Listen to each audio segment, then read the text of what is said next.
Morning students. So today we are going to discuss about molecular mass in the chapter atoms, molecules and chemical reactions. So before we come to this molecular mass, let us recall the topics we have discussed in the previous class. So what are the topics we have discussed in the previous class? Writing the formula of the compound using crisscross method, right? So how to write a chemical formula using crisscross method? So how to write that crisscross method? Using the crisscross method, one should have an idea about valency and atomicity, right? When you have an idea about valency and atomicity, you will able to answer or you will able to write the formula of the compound using crisscross method, right? So I have asked you to write the formula of the calcium carbonate, right? I asked you to write the formula of calcium carbonate. So calcium carbonate. So before we write any formula, you should have an idea about how many ions, what is the charge it is going to form, whether it is having a positive charge or negative charge, or it is having uni positive or di positive or tri positive, uni negative, di negative or tri negative. So coming to this calcium, it is a metal. So generally when we say a metal, it will have a positive charge. Okay. So calcium, the symbol is Ca and it carries +2 charge. It is going to lose 2 electrons. And coming to this carbonate, how to represent this carbonate? CO3 -2. So carbonate having what is the charge? It is a di-negative. It is a di-negative. So when you write in crisscross method, what you have to do? The charge of one substance, right, or one element should be taken to the subscript of the opposite element. So this 2 has to come to the subscript of calcium. Whatever the charge present over calcium has to come to the subscript of the carbonate. So it will be Ca2CO3. So whatever the 2 is going to come to the subscript of CO3, that belongs to both O and C. That's why we have to place bracket and write 2. As already we have discussed that the formula of the compound should be written in simple whole number formula, right? Simple whole number. So it will be further written as CaCO3, where this 2 and 2 gets cancelled, right? We have to write it in simple whole number formula. Earlier it was Ca2CO3, right? So when you write in simple whole number formula, it becomes CaCO3. So this is what we have studied in the previous class. Now in this class we are going to study how to find out the mass of the given compound. So what is the given compound here? CaCO3. Now we have to find out the mass of the molecular mass of CaCO3. To understand molecular mass, in the previous class we studied atomic mass. What is an atomic mass? How we are going to calculate atomic mass? Atomic mass is the sum of protons and neutrons. Atomic mass is the sum of protons and neutrons. Now what is molecular mass? It is the sum of atomic masses present in that compound. Now what is the compound? We have calcium carbonate. Now in this calcium carbonate we have different atoms, right? Different elements. What are they? Calcium, carbon and oxygen. Calcium has its atomic mass, carbon has its own atomic mass and oxygen also has its own atomic mass. Now in molecular mass we are going to sum up all the atomic masses of calcium, carbon and oxygen. So the obtained mass is called as molecular mass. So what is atomic mass? It is the sum of protons and neutrons. All the sum of atomic masses present in that compound is called as what? Molecular mass. Now what are the elements present in calcium carbonate? Calcium, carbon and oxygen. So first you have to do is you need to check how many number of elements are present in it. How many calcium elements are present? Only 1. How many carbon elements are present here? Only 1. How many oxygens are present here? 3. Now we have to write its atomic mass, calcium atomic mass. Now, to find out calcium atomic mass, we should know its number of protons and neutrons. To know its number of protons and neutrons, one should be aware of its atomic number. In the next class, that is next chapter, what is inside atom, we are going to study about the protons and neutrons, electrons, their distributions. So don't get confused and don't worry now itself. So calcium has 20 protons and 20 neutrons. Calcium is having 20 protons and 20 neutrons. So what is its atomic mass? It is 40. So here we are going to write 40. Now in the same way, carbon. Carbon's atomic number is 6. That means it contains 6 protons and 6 neutrons. 6 protons and 6 neutrons. So what is the total? 12. So 1 into 12. Now coming to oxygen. Oxygen atomic number is 8. That means it consists of 8 protons and 8 neutrons. So 8 plus 8, that gives us 16. So 16. This 1, 1 or 3 indicates the number of calcium, carbon and oxygen present in the calcium carbonate. 40 indicates the atomic mass of calcium. 12 indicates atomic mass of carbon. 16 indicates atomic mass of oxygen. Now we will move further with the calculations. 1 into 40 is 40 and 1 into 12 is 12 and then 3 into 16 it is, this is the 18 and 1 given 48.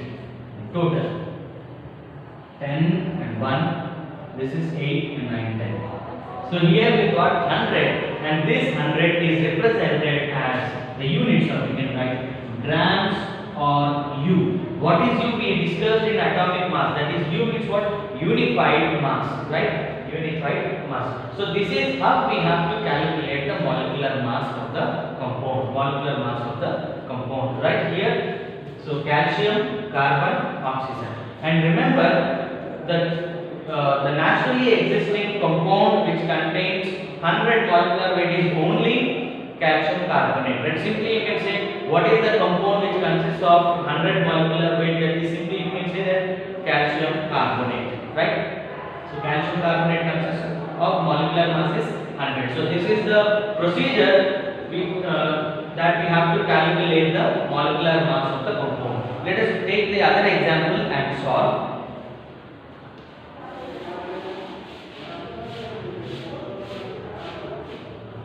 Let us take H2SO4, right? In the chapter acid basis salts, you studied about H2SO4, right? It's a strong acid, and now we are going to solve its molecular weight. We are going to find out its molecular weight, right? So what is the first step you have to do? You have to list out the elements present in the compound. What are the elements present in the compound? Hydrogen, sulfur and oxygen. Right? Hydrogen, sulfur, oxygen. What is the next step you have to do? You need to find out how many elements are present in it. How many hydrogen elements are present? How many sulfur are present? How many oxygens are present? How many hydrogens are present here? 2. How many sulfur are present here? Only 1. And what about oxygen? 4. Now the next step is you need to write its atomic weight, atomic mass, right? So all the time we should say atomic mass, not atomic weight, because see there is a difference between atomic mass and atomic weight. Atomic mass is the sum of protons and neutrons. Atomic weight is the average of all the isotopes of the particular elements. Right? We are going to discuss in the next class about the atomic weight examples. So what is the atomic mass of the hydrogen? Right? Hydrogen has only one proton. Hydrogen has only one proton. Hydrogen does not have any neutrons, right? Hydrogen has any neutrons? Do it have any neutrons? No, right? Hydrogen does not have any neutrons, so 1 plus 0, that gives you only 1. So the atomic mass of the hydrogen is only 1. Now coming to the sulfur. Sulfur atomic number is 16 and 16 protons and 16 neutrons. That gives us what? 32. The atomic mass of sulfur is 32. And about oxygen, already we have solved for calcium carbonate, that is 16. So 4 into 16. So we complete the calculations. 2 into 1 2 and 32 and then 64. So the mass of sulfuric acid is 98 grams or U. So this is the procedure where we have to write the molecular mass of the compound, right? So finding out molecular mass of the compound is very important as you move to the next classes, right? The 10th class, there is also going, it is very important, right? And also you studied acid bases in the previous classes, previous chapters, right? And it is also very important. It is going to carry forward to the next chapters and next classes, right? And here I will give you few examples you need to work out. The next example we are going to take is NaHCO3, right? Sodium carbonate, sodium bicarbonate, NaHCO3, sodium bicarbonate. The first step what we have to do? We have to list out the elements: sodium, hydrogen, carbon and oxygen, right? Generally what we are going to do is we are going to write in this way. We'll make a mistake here, NaHCO. So this is what we are going to write, right? Few students are going to make a mistake in writing this NaH and CO, right? Na is 1, hydrogen is 1 and CO is 3. So this is what the mistake we do generally, right? So this is not together here. We need to list out the elements individually, not together. So sodium is 1, hydrogen is 1, carbon is 1 and oxygen is 3. So sodium elements are 1, hydrogens are 1, carbon is 1 and oxygen is 3. So sodium, now coming to the sodium atomic mass. Sodium atomic number is 11. So when any element is 11 or when any element its atomic number is equal to its number of protons. So sodium atomic number is 11. That means it consists of how many protons? 11 protons. And it doesn't mean that number of protons should be equal to number of neutrons. So sodium protons are 11 and neutrons are 12. Sodium contains 12 neutrons and 11 protons. So totally it is 23. So the mass of the sodium is 23. 23. Hydrogen anyhow we have solved for the previous example, it is 1. Carbon. Now carbon contains 6 protons and 6 neutrons. So it is going to be 12.